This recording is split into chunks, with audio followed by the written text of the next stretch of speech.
여러분, 어미새가 둥지에 있는 그 새끼들에게 먹이를 주는 것을 보면요, 여러분, 순서대로 주는 게 아니에요. 그냥 막 입을 크게 이렇게 벌리고 그냥 짹짹짹거리고 막 난리치는 애가 그 어미가 물어온 벌레를 받아먹게 돼 있어요.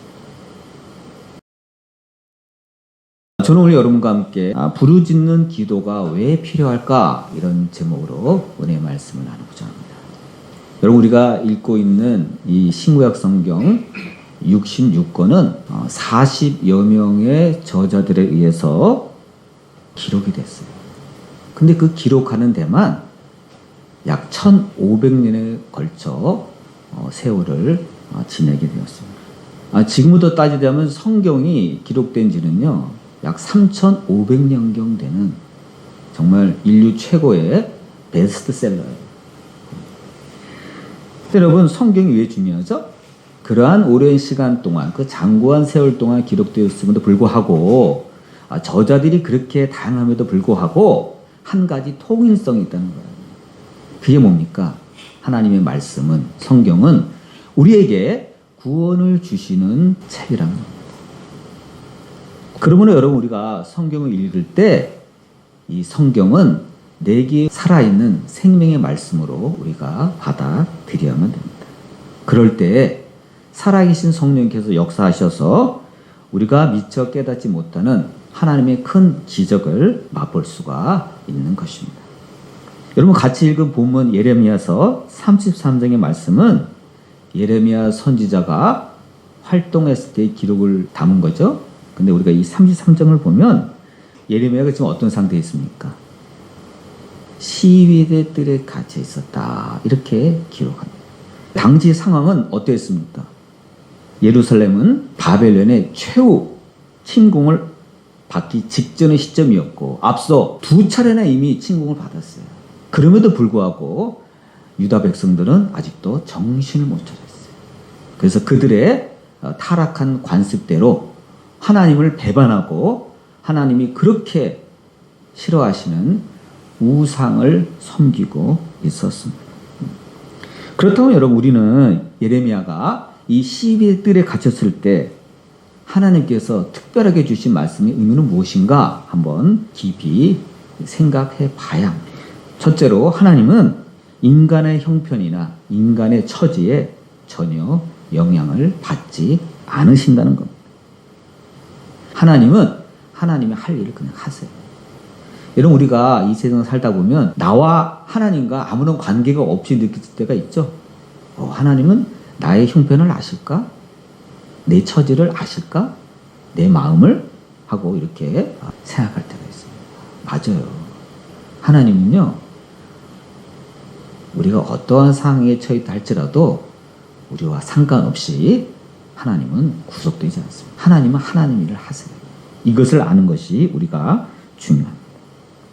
여러분, 예레미야가 하나님께서 선택받아서 아주 유능한 활동을 하고 있지만 하나님 보시기에는 어떻습니까? 부족한 것 투성이에요. 이게 우리 인간의 실상이에요. 그럼에도 불구하고 하나님은 이렇게 부족한 사람을 하나님께서는 기꺼이 주님의 동역자로 쓰시고 있다는 것을 우리는 알아야 됩니다. 우리도 마찬가지예요. 하나님 보시기에는 엉터리예요. 그렇지만 그럼에도 불구하고 하나님께서 우리를 기뻐 사용하시는 거예요. 만일 누구라도 자만에 빠지면 어떻게 되죠? 주님은 우리를 향해서 나는 너를 도무지 모른다, 이렇게 말씀할 것입니다. 그렇기 때문에 우리는 어떻게 돼요? 하루아침에 우리는 단번에 하나님께 버림받는 존재가 되는 것입니다. 여러분, 우리 기독교 역사를 보면 수없이 아주 능력 많이 받고 특출한 사람들이 있었어요. 그러나 그들이 자만했을 때 하나님은 그들을 버리셨습니다. 그러므로 여러분, 우리는 하나님께 우리를 쓰실 때, 하나님께서 우리를 사용하실 때 겸손하게 우리 자신을 내어드려야 돼요. 이게 중요해요. 그러면 하나님께서 우리가 처한 형편과 상관없이 우리를 기꺼이 들어 쓰시는 겁니다. 둘째로, 하나님은 언제라도 자신의 일을 만들어 행할 수 있다는 것입니다. 이게 굉장히 중요해요. 하나님은요, 일을 기획하시고 만들어 행하세요. 그래서 하나님은 창조자예요. 우리 하나님은 이 온 우주를 창조하셨을 뿐만 아니라 또 모든 그 역사를 주관하시는 거예요. 성경은 분명히 하나님은 우주를 창조하셨다 말씀하시고 역사를 주관하신다 말씀하고 있습니다. 그럼에도 불구하고 어떤 사람들은요, 하나님이 이 세상을 창조하셨다는 것을 거부해요. 그런데요, 이것을 거부한 것은 자기를 낳은 부모를 거부하는 것과 똑같아요. 당신이 언제 나를 낳았느냐 하고 말하는 것과 똑같습니다. 근데 어떤 사람은요, 하나님이 이 세상을 창조하셨다는 것을 인정하겠지만 그 다음은 아무것도 안 하고 그냥 방치하시고 계시다, 이렇게 주장하는 사람도 있습니다. 내가 이 온 우주를 하나님이 창조하셨다는 것을 내가 인정하지만 내가 보니 하나님은 창조하신 이후에 그냥 뒷짐지고 계신 것 같아, 이런 사람도 있어요. 그러나 성경은 하나님은 이 온 우주를 창조했을 뿐만 아니라 오늘도 살아 계셔서 세상의 모든 역사에 관여하시고 주관하고 계시다고 분명히 말씀하고 계십니다. 여러분, 하나님이 예레미야에게 다음과 같이 말씀하신 적이 있어요. 예레미야서 45장 4절에 나는 내가 세운 것을 헐기도 하며 그리고 내가 심은 것을 뽑기도 한다. 이게 하나님의 주권적인 능력입니다. 하나님은요, 어떤 개인을 들어쓰실 뿐만 아니라 어떤 한 나라를 일으키기도 하세요. 한 문명을 일으키기도 하세요. 그러나 하나님의 주권적 능력에 따라 얼마든지 한 민족을요, 없애버리실 수도 있어요. 예를 들어 여러분, 아말렉 족속은 이 세상에 있나요? 지금 역사 속으로 사라졌어요. 에서의 후손인 에돔 족속이 있나요? 역사에서 사라졌어요. 다 사라져버리고 말았어요. 하나님은 각 나라와 문명의 흥망성쇠를 주관하는 분이다, 이렇게 성경은 분명히 말씀하고 있습니다. 하나님은 지금도 살아계세요. 지금도 일하세요.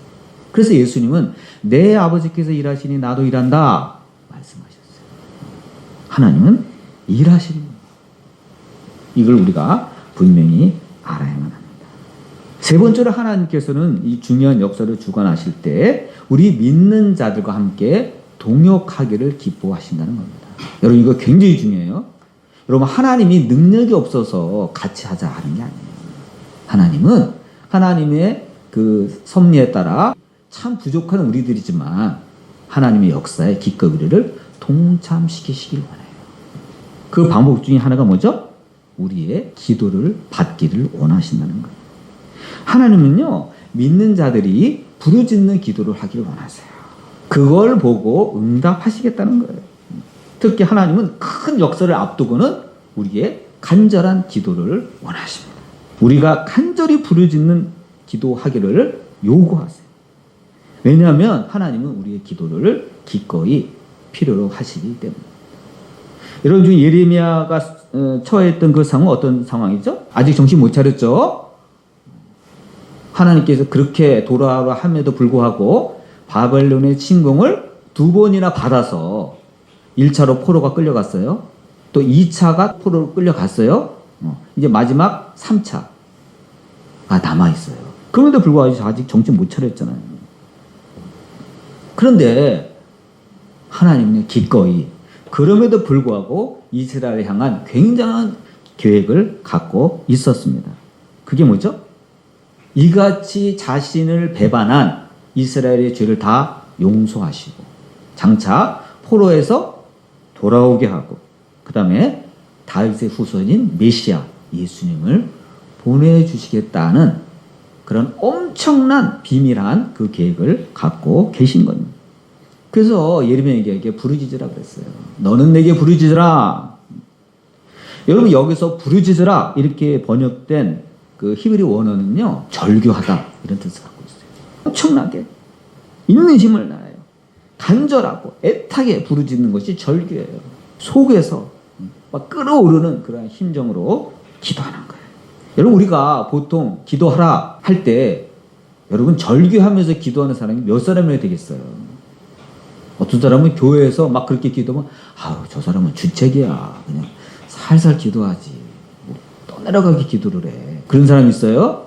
물론 우리가 기도할 땐 때와 장소를 물론 가려야 돼요. 그러나 큰 소리로 기도하는 사람을 아주 못마땅하게 생각하는 사람이 있어요. 그거는 잘못된 거예요. 여러분 우리가 때로는 묵상으로 기도할 때가 있죠. 필요할 때가 있어요. 그다음에 조근조근 기도할 때가 있죠. 그러나 하나님이 너는 내게 부르짖으라 그럴 때는요. 막 부모가 떠나간 심정으로 부모를 잃은 심정으로 우리가 그렇게 절기하면서 기도할 때가 있어요. 필요해요. 왜? 하나님이 너는 내게 부르짖으라 그랬대요. 우리가 인생에 큰 환난을 당하거나 또는 반드시 우리 인생의 반전을 이루어야 될 대목이 있어서는 여러분 우리는요 간절히 기도해야 돼요. 하나님께서 간절히 기도하라 부르짖어 기도하라 그럴 때 아주 조금 기도한다면 하나님이 여러분 역사하시겠어요? 저라도 역사 안 해요. 왜? 불순종이잖아요. 목청이 떠나가도록 기도해야 돼요.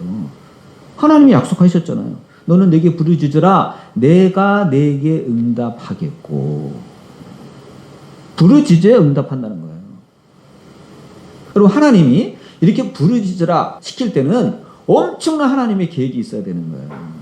너희가 그 수준까지 돼야 내가 응답하겠다는 거예요. 이게 하나님의 방침입니다.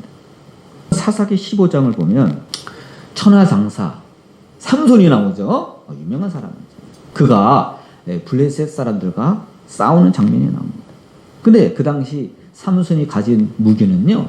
무슨 뭐 칼이나 창도 아니고 그냥 길가에 있었던 그 나귀 턱뼈예요. 나귀는 턱뼈가 굉장히 단단한가 봐요. 그 나귀 턱뼈를 갖고 휘두르는데 삼손이 휘두를 때마다 사람들이 축복 나귀처럼 떨어져 나갑니다.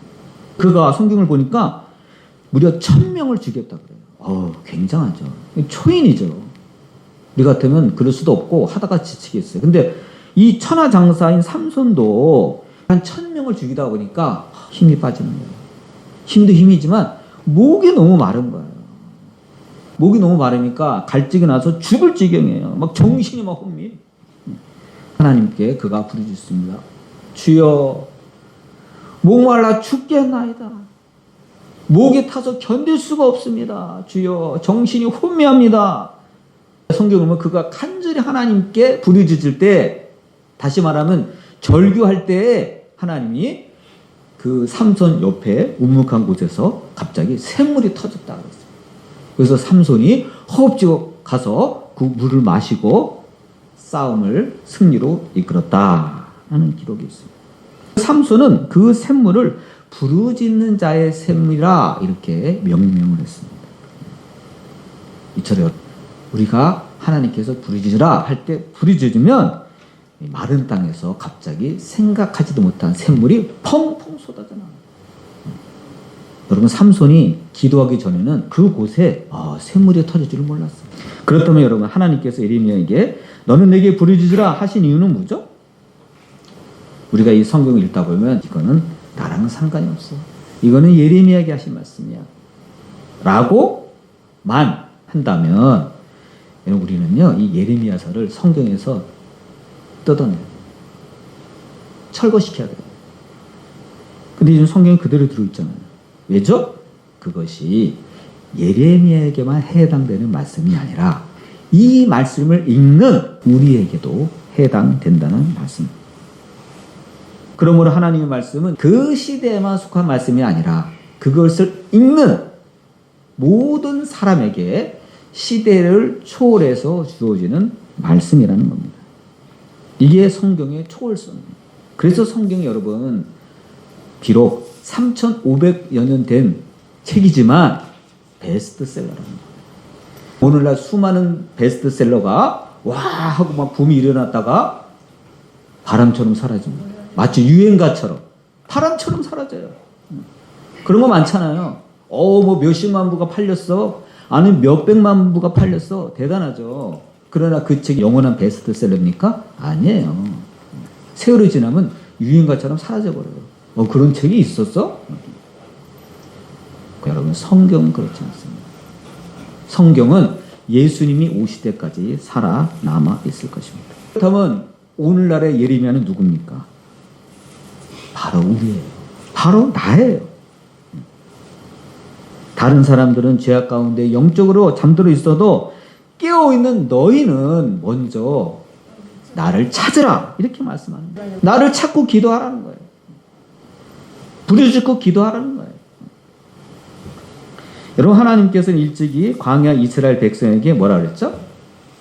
너는 입을 크게 열라 내가 채우리라 그랬어요. 여러분, 하나님이 자신이 있기 때문에 이런 말씀하신 거예요. 자신이 없는데 입을 크게 열라 내가 채우리라 이런 말씀 할 수 있나요? 없죠. 하나님 자신이 있어요. 그러나 내 백성이 듣지 아니하였다. 성경은 기록하고 있습니다. 결과적으로 믿음이 없어서 큰 손해를 본 거예요. 여러분, 어미새가 둥지에 있는 그 새끼들에게 먹이를 주는 것을 보면요, 여러분, 순서대로 주는 게 아니에요. 그냥 막 입을 크게 벌리고 그냥 짹짹짹거리고 막 난리치는 애가 그 어미가 물어온 벌레를 받아먹게 돼 있어요. 여러분, 동물의관 가도 보세요. 안타까워요. 야, 저 어미새는 왜 저러지? 저놈 아까 먹었잖아. 덩치도 제일 크잖아. 근데 왜 걔만 먹이지? 걔가 그냥 어미 앞에 와가지고 막 목을 길게 빼가지고 막 빽빽거리니까 먹을 수밖에 없는 거예요. 그러니까 여러분, 입도 작게 벌리고 모기처럼 소리내는 그 새끼는 받아먹을 수 있을까요? 못 받아먹죠. 도태됩니다. 그래서 똑같은 둥지에 있는데도요, 어떤 녀석은 막 발육이 좋아요. 어떤 녀석은 빼빼 말랐어요. 왜 그러죠? 입을 넓게 안 열어서 그래요. 어미 앞에서 부르짖지 않아서 그런 거예요. 누구 책임이에요? 그 새끼 책임. 근데 여러분, 영적인 세계에서도 똑같은 일이 벌어진다. 똑같은 교회를 다녀. 똑같은 둥지에 있어. 근데 어떤 사람은 잘 돼. 어떤 사람은 은혜 받아. 응답이 많아. 그건 뭐예요? 하나님께 부르짖어서 그런 거예요. 지식이 많아서가 아니에요. 지식과는 상관없어요. 부르짖어서 그런 거예요. 여러분도 내게 부르짖으라 이 한 말씀을 경홀히 여기지 말고 순종하는 여러분 되시기를 바랍니다. 그럴 때 하나님께서는 그 약속의 말씀대로 우리가 상상하지도 못한 그 일을 우리를 통해서 역사하시고 하나님께서 예비하신 은밀한 일을, 그 선물을 받게 되는 것입니다. 이 말씀을 굳게 믿고 어떤 상황에 처하든지 부르짖음으로 응답받는 하나님의 놀라운 은밀한 선물을 받는 저와 여러분 되시기를 주님의 이름으로 축원드립니다. 기도하시겠습니다.